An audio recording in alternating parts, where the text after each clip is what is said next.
बाराबंकी में विकास खंड बंकी के सभागार में उत्तर प्रदेश राज्य महिला आयोग की सदस्य अंजू प्रजापति की अध्यक्षता में पोषण पंचायत कार्यक्रम आयोजित किया गया। कार्यक्रम के दौरान मोटापा की समस्या, वोकल फॉर लोकल, प्रारंभिक बाल्यावस्था देखभाल, शिशु एवं बाल आहार प्रथाएं, पुरुष सहभागिता, महिलाओं, किशोरियों और बच्चों पर ध्यान केंद्रित करते हुए जागरूक किया गया। इस पोषण पंचायत में कुपोषित महिलाओं, बच्चों के लिए पुष्टाहार विभाग द्वारा चलाई जा रही योजनाओं की विस्तार से जानकारी दी गई। कार्यक्रम में मोटे अनाज व घरेलू चीजों के अधिक से अधिक उपयोग करने हेतु लोगों को जागरूक किया गया। राज्य महिला आयोग की सदस्य अंजू प्रजापति द्वारा आंगनवाड़ी कार्यकर्त्रियों के साथ कन्या सुमंगला योजना सहित अन्य योजनाओं पर व्यापक चर्चा की और संबंधित विभाग के अधिकारियों को आवश्यक दिशा निर्देश देते हुए कहा कि सरकार की सभी योजनाओं का लाभ हर हाल में पात्रों को दिलाया जाए। योजनाओं का व्यापक प्रचार प्रसार भी किया जाए। बंकी विकास खंड के सभागार में आयोजित पोषण पंचायत कार्यक्रम में राज्य महिला आयोग की सदस्य द्वारा गर्भवती महिलाओं की गोद भराई की गई। बाराबंकी से हमारे संवाददाता संदीप वर्मा की रिपोर्ट।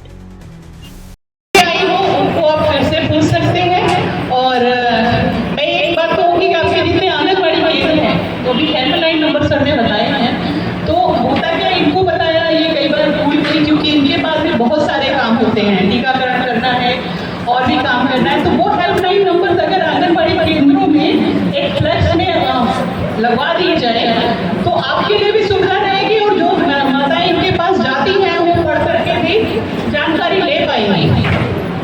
ठीक है ना? हमारे सारे विद्यालयों में विद्यालयों में तो लगे हुए हैं, आंगनबाड़ी केंद्रों में कुछ जगहों पे है, कुछ जगहों पे नहीं है। तो जहाँ नहीं है वो एक बार आपका हो जाएगा। अभी आप लोग ऐसा कर लें, फ्लैक्स में चूंकि बजट जब लगेगा तो आएगा तो करवा देंगे, लेकिन तब तक रहेगा सीडीओ साहब आप ऐसा करिए, एक प्रिंट आउट निकाल करके इनके रजिस्टर में चिपकवा दीजिए, वो भी ऊपर के भाग पर तब तक कम से कम उससे कर ले, फिर आगे जैसे कोई बजट आता है उससे फ्लैक्स करवा लेंगे। लेकिन इसी रहेगा, आप एक चार्ट पेपर पे उससे लिख करके अपने आंगनबाड़ी केंद्र की दीवार पे चिपका देंगी तो आपने भी याद रहेगा। जो महिला आएंगी वहाँ पे आप उनको भी बता सकते हो, आपसे पूछेंगी तो आप उनकी मदद कर सकती हैं इस तरीके से। अगर महिला आयोग का काम क्या होता है आपको पता है? संबंधित महिला किसी भी तरह से कहीं भी प्रताड़ित है, चाहे वो घरेलू हिंसा से प्रताड़ित है या बाहर कहीं भी कर रही है, किसी वजह से परेशान है, या आप अपने कार्यस्थल पर किसी वजह से परेशान है या कोई आपको परेशान कर रहा है, उसके लिए महिला आयोग आपको न्याय दिलाने का काम करता है।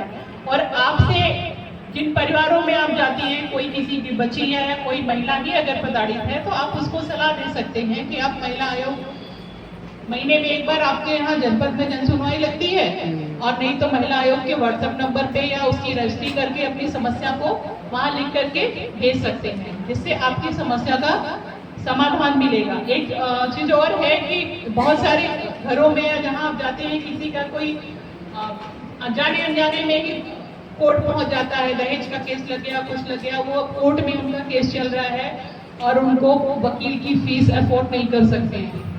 तो इसके नाते विधिक सहायता गवर्नमेंट की तरफ से आपको दी जाती है। मतलब सरकारी वकील आपको निःशुल्क, जिनके कोर्ट में केसेस चल रहे हैं उनको निःशुल्क वकील मिलता है, उसका कोई शुल्क नहीं लिया जाता है। लेकिन आपकी अगर ऐसी कोई समस्या है तो आपके यहाँ कलेक्ट्रेट में मेरे ख्याल से ऑफिस होगा जिला विधिक सेवा प्राधिकरण का, नहीं पता है तो आप डीपीओ सर के ऑफिस से माध्यम से भी वहाँ अगर ऐसी किसी की समस्या है कि कोर्ट में हमारा केस चल रहा है और हम उसका वकील की फीस अफोर्ड नहीं कर पा रहे हैं, हमारी आर्थिक स्थिति ऐसी नहीं है, तो आप वहाँ से मदद ले सकते हैं। ठीक है? और किसी की अगर कोई ऐसी समस्या है तो बता सकते हैं। नहीं है किसी की समस्या है, बहुत अच्छी बात है कि समस्या नहीं हो किसी के पास। भारत के बच्चों, किशोरों और महिलाओं को कुपोषण मुक्त, स्वस्थ और मजबूत करने का वचन देता हूँ। राष्ट्रीय पोषण माह के दौरान मैं हर घर तक सही पोषण का संदेश पहुँचाऊंगी। आयोजन किया गया है, क्या कुछ पोषण पंचायत 17 सितंबर से शुरू हो गया था।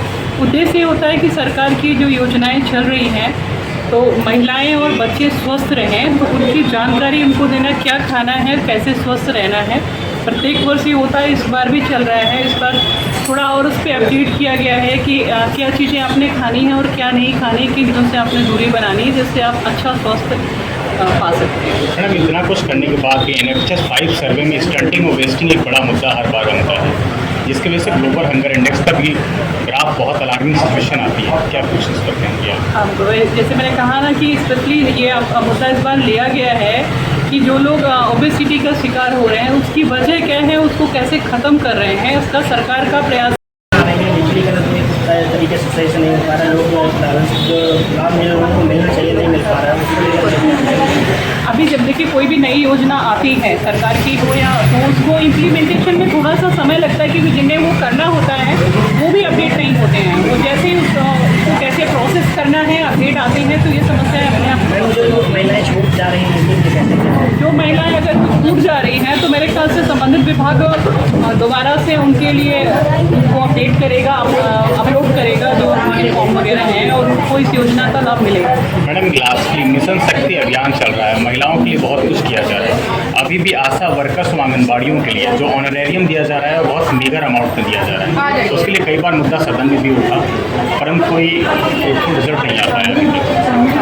मुद्दा कई बार उठता है, कोई भी प्रॉब्लम आती है तो उसका सलूशन निकालने में उसके लिए कोई नया नियम या बिल लाने में थोड़ा सा समय लगता है, क्योंकि एक बार जो भी सदन को अपना एक प्रोसेस पूरा करना पड़ता है और ये मुद्दे उठे हैं तो डेफिनेटली जल्द से जल्द उनका सलूशन भी निकले। वीमेन कमीशन की रिकमेंडेशन होगी, वीमेन कमीशन भी इन मुद्दों पे, क्योंकि हम लोग ग्राउंड लेवल तक जाकर के महिलाओं से बात करते हैं, गाँवों में भी जाते हैं, तो जो इनकी प्रॉब्लम्स निकल के आती हैं तो हम उच्च स्तर तक सरकार पे पहुंचाने का प्रयास करते हैं, जिससे ये प्रॉब्लम जो सरकार पे पहुंचती है तो उनका सलूशन निकालने का प्रयास। मैम, घरेलू हिंसा जैसे कि आए दिन मामले बढ़ते जा रहे हैं, उसको लेकर आए दिन मामले बढ़ते भी हैं तो उनका सलूशन भी निकलता है, क्योंकि जो प्रॉब्लम्स कोई महिला पीड़ित होती है हमारे पास आती है या संबंधित थाने में जाती है तो उसकी समस्या का समाधान होता है। लेकिन क्योंकि हम समाज का हिस्सा है और इस तरह की प्रॉब्लम्स उठती रहती है लेकिन समाप्त भी होती है, अगर समाप्त नहीं हो तो उनका ग्राफ बहुत ज़्यादा बढ़ जाएगा। जैसे ग्रामीण क्षेत्रों में मैडम पोषाहार को लेकर जैसे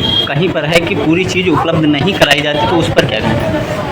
पोषाहार को लेकर पहले तो उपलब्ध होती हैं, लेकिन अगर नहीं हो पा रही है तो एक तो विभाग द्वारा हम उसको कंटिन्यूटी मेंटेन करने का प्रयास करते हैं और जो चीज़ें हमें इजीली अवेलेबल हैं पोषण को लेकर के, मैंने कुछ ऊपर चीज़ें एग्जाम्पल भी दिया। उससे घर में हमारे सत्तू अवेलेबल होता है, एक मोरिंगा ऐसा सहजन ऐसा पेड़ है जो सब जगह अवेलेबल होता है, उसका एक अवेयरनेस हो तो मुझे लगता है खुद पे लोग थोड़ा सा स्वास्थ्य पे ध्यान दे पाएंगे और जो सरकार प्रयास कर रही है उसको मिलकर के करेंगे तो बेहतर हो जाता है।